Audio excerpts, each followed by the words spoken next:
रंगों की होली में किन रंगों का परहेज, खतरे में कौन सी 5 राशियां, ग्रहण काल में व्रत का विधान, गर्भवती महिलाएं क्या करें क्या नहीं, धर्म ज्ञान पर होली से संबंधित संपूर्ण जानकारी। राष्ट्रभक्त विश्वविख्यात सुदर्शन चक्र ज्योतिषाचार्य श्री संत बेत्रा अशोका जी।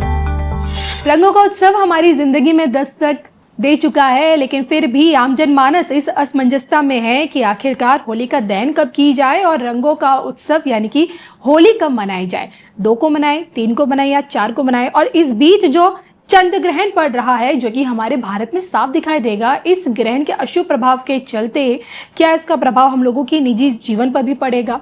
ग्रहण के दौरान क्या व्रत रखा जा सकता है? बहुत सारे सवाल है और इन्हीं सवालों का जवाब जानने के लिए एक बार फिर धर्म ज्ञान पर हमारे साथ मौजूद है राष्ट्रभक्त विश्वविख्यात सुदर्शन चक्र ज्योतिषाचार्य श्री संत बेत्रा अशोका जी। और आइए उनका स्वागत करते हैं। स्वागत है सर आपका। नमस्कार। सर, लोग कंफ्यूज्ड हैं, कब होली का दहन की जाए, कब होली मनानी है, और चंद्र ग्रहण, क्या ग्रहण के काल में भी क्या हम होली खेल सकते हैं? देखिए, बिल्कुल क्लियर कट है। होली का दहन जो है 2 मार्च 2026 को सायंकाल 7 बजे के बाद होलिका दहन का त्योहार आप मनाएंगे जी। और 3 तारीख को भले ही चंद्र ग्रहण है, चंद्र ग्रहण का जो ग्रहण स्पर्श है वो 3:20 से शुरू होता है। इसका जो सूतक है वो सुबह 6:20 से शुरू होता है जी। लेकिन ग्रहण स्पर्श जो है वो 3:20 पे है। तो ग्रहण का जो मेन इफेक्ट जिसको लेके चल रहे हैं, जिसके कारण ये इतनी सारी मीडिया में जो खबरें चल रही हैं उसमें आपको क्या करना है, 2 तारीख को सायंकाल 7 बजे के बाद होलिका दहन, दैट इज कंफर्म कैलकुलेटेड। उसमें भद्रा का कहीं कुछ मत लीजिएगा जी। क्योंकि भद्रा अगले दिन भी है। ग्रहण का जो है, क्योंकि स्पर्श जो है 3:20 में, और ग्रहण जो है आपका जो होलिका है नॉर्मली जो है 1 से 2 बजे के बीच में पूरे उसमें खेल खाल के खत्म हो जाती है।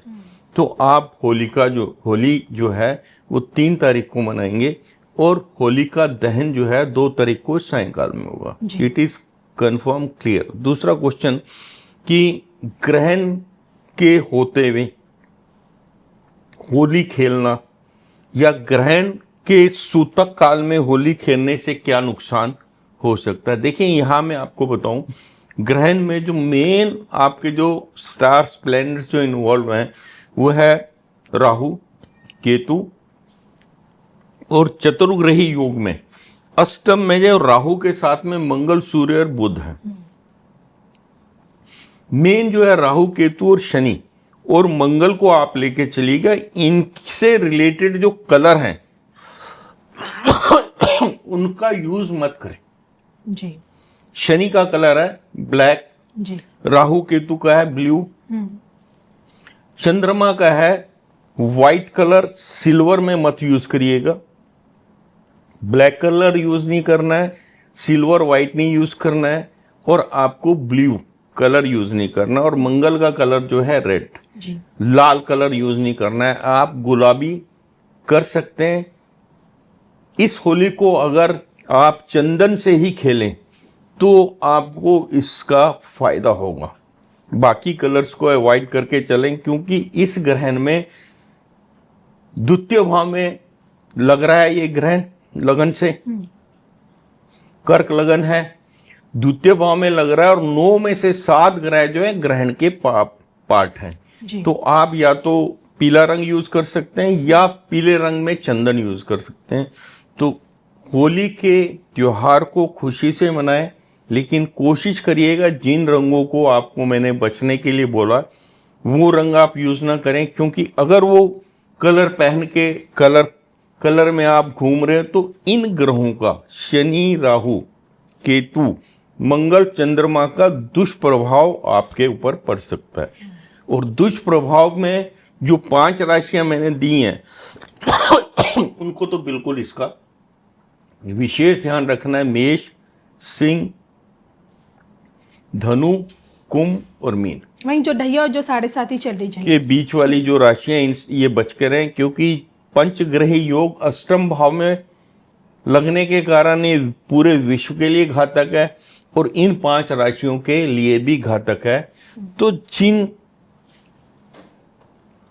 के बच्चे इन राशियों में आते हैं उनको आप ओपन बाहर घूमने ना दें, क्योंकि कोई भी वारदात उनके साथ हो सकती है, एक्सीडेंट हो सकता है। नॉर्मली होली में आप देखते हैं कि कुछ लोग जो है ज़्यादा ड्रिंक कर लेते हैं तो दुर्घटना के योग ज़्यादा बनते हैं, क्योंकि 9 में से 5 ग्रह अष्टम भाव में है। तो दुर्घटनाएं होली पे ज़्यादा होंगी। इससे बचने के लिए आपको जो है अपने दायरे में ही होली को खेलना है।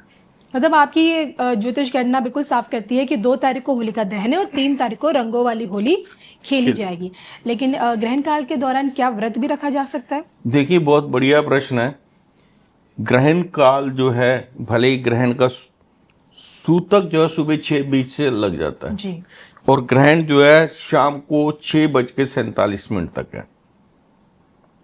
तो ग्रहण का जो विधान है, कोई भी ग्रहण होता है तो उसमें जो युवा हैं जो पालन कर सकते हैं, ग्रहण के दौरान पानी भी नहीं पीना चाहिए। अगर आप पानी भी नहीं पी रहे हैं, खाना नहीं खा रहे हैं, शौच नहीं कर रहे हैं, तो आपका जो ग्रहण में जो है अपने आप ही व्रत हो गया। क्या हो गया? अपने आप ही व्रत हो गया। तो ग्रहण में सिर्फ बुजुर्ग जो बीमार हैं, प्लस बुजुर्ग, बीमार और बच्चे, इन 3 के लिए जो है ये छूट होती है कि इनको ये इस परहेज से बच सकते हैं। देखिए, शौच नहीं करना है आपको ग्रहण के दौरान, खाना नहीं है, पानी भी नहीं पीना है, तो इससे पावरफुल व्रत क्या होगा पूरा दिन। तो अगर सुबह से लेकर शाम तक आपने नहीं खाया और शाम को आप खा रहे हैं तो आपका व्रत तो हो गया। तो ग्रहण इटसेल्फ व्रत है अगर इसका आप पालन करते हैं। और सबसे बड़ा व्रत जो है ग्रहण को ही माना जाता है। अच्छा, एक सवाल गर्भवती महिलाओं से संबंधित है कि गर्भवती महिलाओं को सिर्फ ग्रहण काल के दौरान ही घर से बाहर नहीं निकलना चाहिए या जब तक सूतक का भी उसमें चल रहा है उस दौरान भी चीजों का परहेज? देखिए, गर्भवती महिलाओं को ग्रहण काल जो है 3:20 से लेके 6:47 के बीच में पूर्ण विश्राम में रहें। वो किसी चीज को काटें नहीं, लूज वस्त्र पहन के रहें, अपटाइट वस्त्र में ना रहें, कोई भी चीज काटनी नहीं है। और ज़्यादातर जो है, अगर आप भगवान का सिमरन करते हैं, ओम नमो नारायण मंत्र का जाप करते हैं या अपने इष्ट देव का जाप करते हैं या अपने गुरु मंत्र का जाप करते हैं, तो उनको उनकी संतान, आने वाली जो संतान है बहुत सौभाग्यशाली होगी और उनके कष्टों का निवारण होगा। जी, तो ये थे मेरे साथ श्री संबित अशोका जी, जिनसे मैंने जानी कि अब की बार ग्रहण और ग्रहण के इर्द गिर्द ही होलिका दहन और रंगों वाली होली की खूबसूरत पिक्चर क्या कहती है। अनुमति दीजिए, नमस्कार।